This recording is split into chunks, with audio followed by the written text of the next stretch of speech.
First guest tonight is another member of the exclusive Gang of Eight who attended that classified briefing last night on this Venezuela operation. Arkansas Republican Congressman Rick Crawford, the chair of the powerful House Select Committee on Intelligence, joins us. Congressman, great to have you back on the show. So you were in that briefing.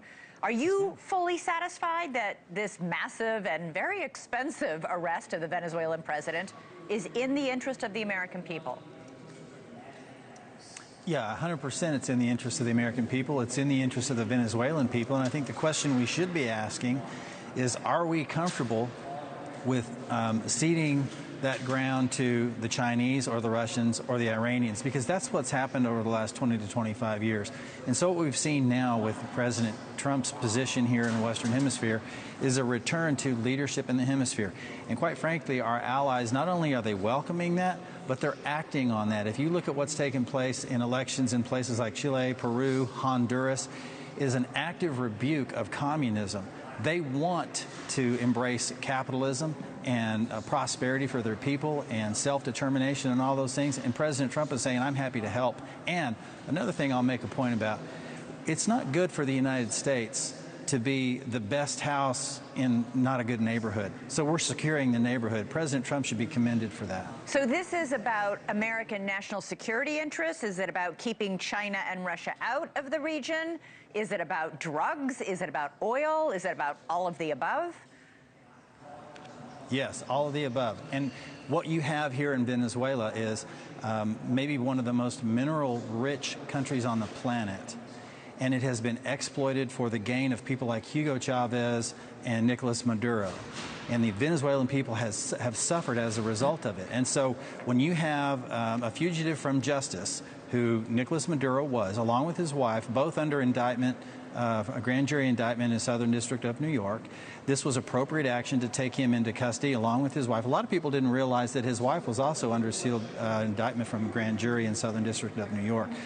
So we take those two individuals, those fugitives from justice. It was a masterful execution of a well-planned out strike involving DOJ, FBI, and Department of War. What do you make of this statement that President Trump just posted on social media literally a few minutes ago, where he said that we're going to take oil out of Venezuela, take it to the U.S., sell it at market price, and that money will be controlled by me as President of the United States?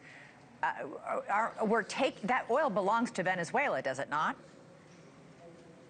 Well, maybe, maybe not, because there were some sanctions involved there, and this may be a recompense for U.S. companies. I don't know all the details on that, but I will say this.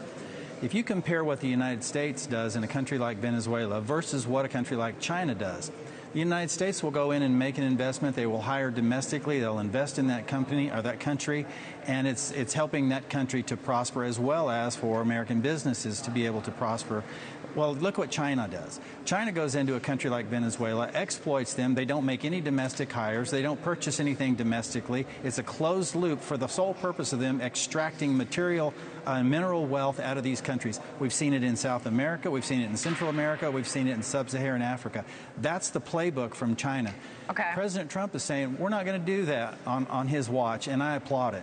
A new poll out today shows that 1/3 of Americans support this military action in Venezuela. A majority of both Democrats and Republicans worry that the U.S. will get too involved in Venezuela. Many fear our military will be sent back in. Would you support sending our military back in, more boots on the ground? Well, let me say this about boots on the ground. If we were interested in regime change or large-scale operations militarily in countries like Venezuela, you would not have seen this surgical precision. What you have seen is an operational preparation of the environment that would have been involved tens of thousands of troops on the ground. That's not what took place here. That's not what President Trump is talking about. And quite frankly, I think we're discounting the response of the Venezuelan people. And if you look at South Florida and the response that the Venezuelan expats exhibited there and have done over the last several days, right, as well as there's a large diaspora in Argentina and other countries in the Western Hemisphere that are celebrating this action because they know they've been displaced and now there's hope for them. The poll also shows that Americans were twice as likely to say that Trump should have gotten authorization from Congress before doing this raid. Trump did not get authorization. He didn't even tell those of you in the Gang of Eight. He said it was because it would have leaked. Has the Gang of Eight ever leaked classified information like this before? I can only tell you, speaking from my experience on the Gang of Eight, and I've only been on the Gang of Eight for a year, I've not seen the Gang of Eight leak anything. But that said, there was no requirement for prior notification here because this was a DOJ exercise. This was serving a warrant that was sworn out in the Southern District of New York against legitimate targets. It was accompanied by the military, obviously, but in this case, there was no advance notice requirement. And I also use the word advance.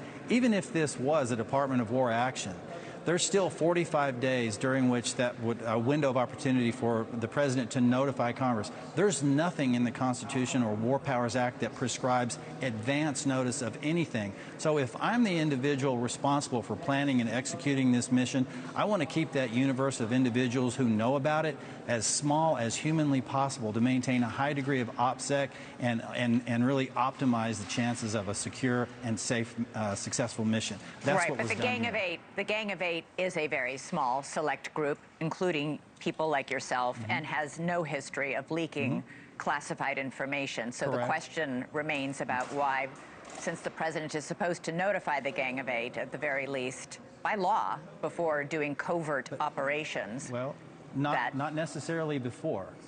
Now you're talking about the law doesn't necessarily prescribe that advance notice be given, but that if action is taken, military action is taken, that Congress be notified within 45 days. Congress has been notified, and there was no requirement because this was a DOJ action and not led by DOW. All right, Congressman Rick Crawford, really appreciate you joining us tonight to get your take on everything. Thank you. Thank you for watching. Subscribe below and download our NewsNation app right now on your phone, and you will get fact-based, unbiased news for all Americans.